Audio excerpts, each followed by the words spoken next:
Aqui nos nossos estúdios agora, nós vamos conversar com o Dr. Valdir Cardoso. Ele é cardiologista, mas é membro da Federação Nacional dos Médicos. Acontece em Teresina amanhã, um evento promovido pelo Sindicato dos Médicos, que vai tratar sobre vários assuntos. Entre eles, nós fizemos aqui, eu e o Dr. Valdir, um recorte que possa interessar a você, telespectador.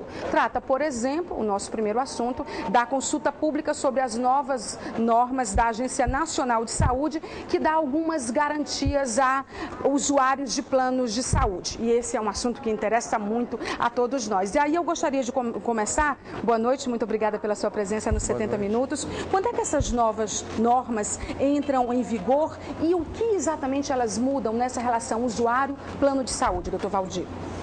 Bom, eu queria agradecer a oportunidade de estar aqui no seu programa, na TV Meio Norte. E, olha, a consulta pública, ela traz um importante avanço, a nosso juízo, na relação dos usuários com os planos de saúde. Porque uma grande reclamação, e isso não só dos usuários, mas até dos próprios médicos, é o tempo de demora para a realização de determinados procedimentos, que é enorme, às vezes né? até uma consulta. Então, essa iniciativa da ANS, que, como você falou, está em consulta pública, não tem data exatamente para estar em discussão, mas nós entendemos que é um avanço importante, que isto traz um grande benefício para o usuário e nós acreditamos que também para o trabalho médico é importante, porque muitas vezes os médicos ficam sobrecarregados, porque o plano de saúde tem um plantel de médicos pequeno, e com isso os consultórios ficam sobrecarregados, atrapalhando, digamos assim, aquela relação do médico com o cliente, com o paciente. E o senhor, como cardiologista, sabe bem como é essa relação, né? Então, ela é uma relação que precisa ser o mais harmônica possível e, às vezes, é natural que o usuário se sinta incomodado e se aborreça porque demora uma consulta, né? E ele tem razão, nós temos que prestar um bom serviço. E às vezes, por motivos alheios à vontade do médico e exatamente de responsabilidade da operadora, isso não acontece. Isso ficava um pouco à mercê dos próprios planos. Na verdade, a gente torce para que essa consulta pública não vire pizza, né? E que algumas necessidades dos usuários possam ser atendidas, como é o caso deles não encontrarem, por exemplo, profissionais com certa especialidade na área de atuação do plano. Ele precisa ser reembolsado em relação a isso, por exemplo. Essa é uma mudança importante, eu imagino. Não, você vê, tem verdadeiros absurdos. Na verdade, 10 anos atrás era um verdadeiro samba do crioulo doido. As operadoras faziam o que bem entendiam, né? A Agência Nacional de Saúde Suplementar veio para tentar organizar isso e tem feito isso com uma certa competência. Não o máximo como nós gostaríamos, nós médicos gostaríamos, nós cobramos mais. Mas você tem plano de saúde, por exemplo, que não tem, por exemplo, uma UTI neonatal, não comporta o atendimento de neonatologia. Então, o usuário tem uma criança que precisa desse atendimento, não tem. E o plano de saúde empurra para o Sistema Único de Saúde, o que não é correto, não é justo, já que o usuário paga por esse serviço e não tem. Isso é muito comum. Esse é só um exemplo, né? E a agência tem trabalhado nesse sentido.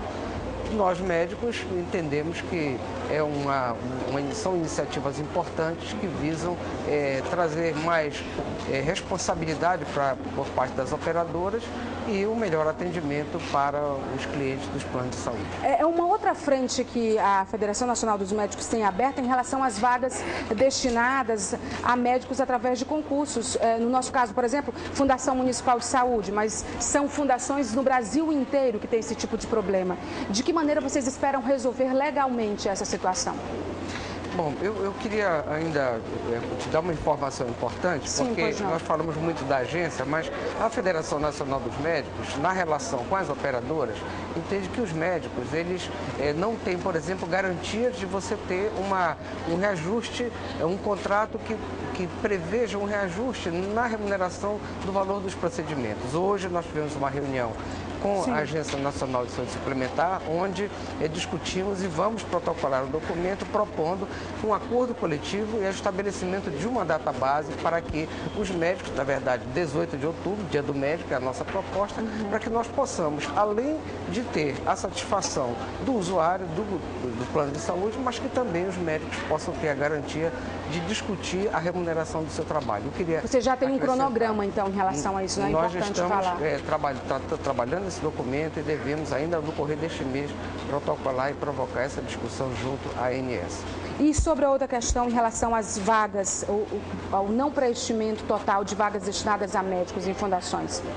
Não, veja, esse é um problema complexo. É complexo porque estas fundações, na verdade, elas, no entendimento da Federação Nacional dos Médicos, elas vêm, é uma forma de terceirização que nós entendemos que é uma privatização do serviço público, a nosso juízo inconstitucional. Sim. Nós estamos acompanhando uma ação direta de inconstitucionalidade que está tramitando no Supremo Tribunal Federal, que é de 98, que avalia a lei que permitiu essas terceirizações, seja através de fundações, seja através de organizações sociais, que no nosso entendimento, a gente espera que o Supremo Tribunal Federal também entenda assim,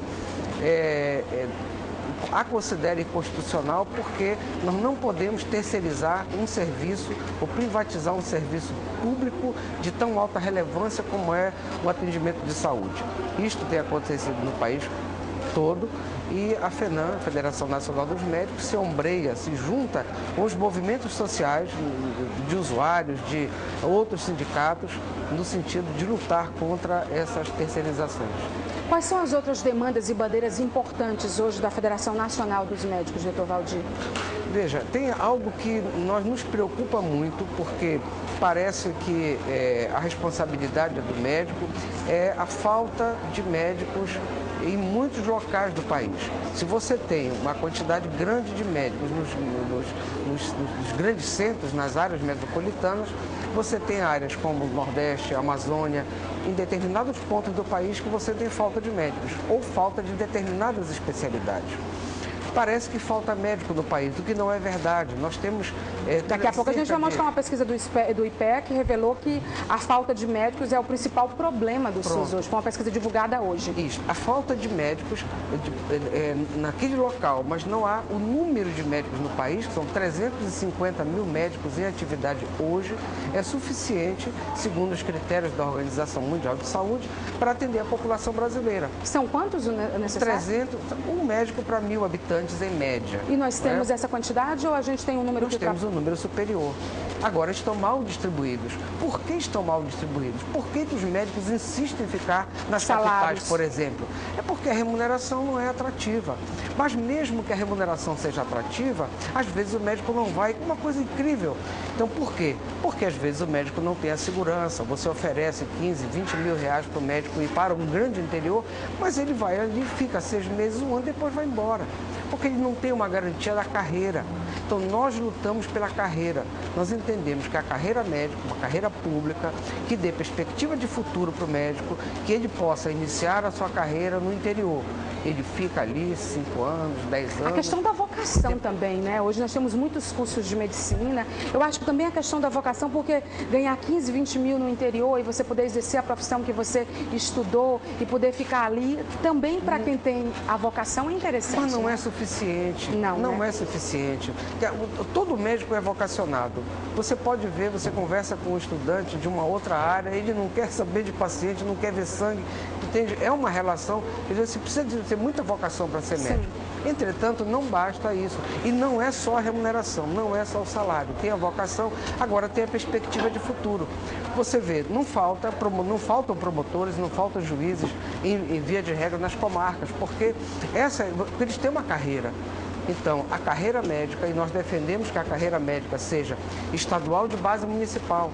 Então, o Estado precisa assumir a responsabilidade de garantir a presença de médico nos municípios. O município pequeno não tem condições de contratar médico. Tem também a judicialização do setor de saúde, né? Que eu acho que... Esse é um tema, eu diria, apaixonante, porque... um problema crônico que renderia uma boa entrevista também. Veja, mudando de assunto para a judicialização, porque é muito interessante, mas veja, é um direito do usuário, do cidadão. A judicialização acontece pelo avanço da cidadania no nosso país. As pessoas estão começando a exigir um direito que é garantia constitucional. A saúde é direito de todos e um dever do Estado. Então, o poder público deveria garantir isso. Se as pessoas não têm, elas vão ao judiciário. Então não são as pessoas ou o judiciário que está errado, é o sistema de saúde que ainda não conseguiu se organizar e ter recursos para garantir isso. Por este motivo, nós defendemos que a emenda constitucional 29, que garante um aporte maior de recursos para a saúde, seja regulamentada. Está há 10 anos no Congresso Nacional e ela não é regulamentada. E, pelo visto, esses problemas não são méritos só do Brasil, né? Quer dizer, principalmente na América Latina, os problemas relacionados à saúde são comuns ou eu estou enganada? Alguém encontrou uma solução para isso tudo em algum lugar? Não, veja, depende. A não ser em lugares desenvolvidos do primeiro mundo, onde a saúde é subsidiada pelo próprio governo, por exemplo? Eu diria, a saúde acaba sendo, entre aspas, um problema em todos os lugares, cada um a seu modo. Eu acho que aqui na América Latina você tem razão. Os sistemas de saúde ainda precisam avançar muito. O do Brasil é um dos melhores, não só da América Latina, mas do mundo, do ponto de vista da sua concepção. O serviço brasileiro é muito ruim na Agora, área, né? Embora nós tenhamos avançado muito, se você olhar antes do Sistema Único de Saúde e agora, a melhoria, o avanço foi espantoso, se nós compararmos o que era aquela época. Ainda insuficiente, porque nós precisamos melhorar sempre. Mas a verdade é que o sistema de saúde, via de regra, na América Latina, você tem razão, ele é muito insuficiente para a necessidade da nossa população. Muito obrigada pela entrevista, boa palestra. Amanhã vai ser no Sindicato dos Médicos? Sindicato dos A partir Médicos, de que horas? A partir das 8 horas. A partir das 8 horas da manhã, toda a classe convidada, né? Acho que tem muitos temas oportunos para vocês discutirem. Muito obrigada. E obrigado pela oportunidade de estar aqui. Eu conversei com o Dr. Valdir Cardoso, ele é da Federação Nacional dos Médicos, cardiologista, está no Piauí a convite do Sindicato dos Médicos para um evento importante que acontece amanhã, que nós acabamos de divulgar. Eu, particularmente, sonho com um dia da gente não ter no ranking de insatisfações da população brasileira problemas com saúde, educação, segurança. Está na hora da gente virar esse jogo, né? E depende de tanta coisa, tomara que cada um faça a sua parte. Ainda falando sobre saúde, nós vamos mostrar, como eu mencionei ainda há pouco, que uma pesquisa do IPEA, divulgada hoje, revela que a falta de médicos é o pior problema do Sistema Único de Saúde. Repare que o Dr. Valdir nos disse aqui que no Brasil seriam necessários 350 mil médicos, em média. Nós temos hoje a gente tem o dobro praticamente, né? Da necessidade. Da necessidade. E o Sistema Único de Saúde não tem médicos. Vamos ver. Um estudo do Instituto de Pesquisas Econômicas Aplicadas sobre a percepção da população sobre serviços de saúde mostra que a falta de médicos é o principal problema do Sistema Único de Saúde. O Instituto ouviu mais de 2.000 pessoas de todas as regiões do país, entre os dias 3 e 19 de novembro passado. De acordo com o IPEA, 57,9% dos entrevistados que usaram ou acompanharam familiares para atendimento no Sistema Público de Saúde nos 12 meses anteriores à pesquisa apontaram a falta de médicos como o problema mais grave do SUS. Para 35,9% das pessoas que utilizaram o SUS, a demora no atendimento é o segundo maior problema da rede pública, seguido da demora para conseguir uma consulta com especialista. 34,9% dos que utilizaram ou acompanharam familiares, contra 28,9% que não utilizaram o sistema público de saúde. Na outra ponta, os principais pontos positivos do SUS apontados por usuários e não usuários foi a universalidade do atendimento. A igualdade no atendimento é apontada como o segundo ponto mais positivo do SUS, à frente da distribuição gratuita de medicamentos, considerado o terceiro ponto mais positivo para 33,4% dos entrevistados que utilizam o sistema e para 30,1% dos que não utilizam.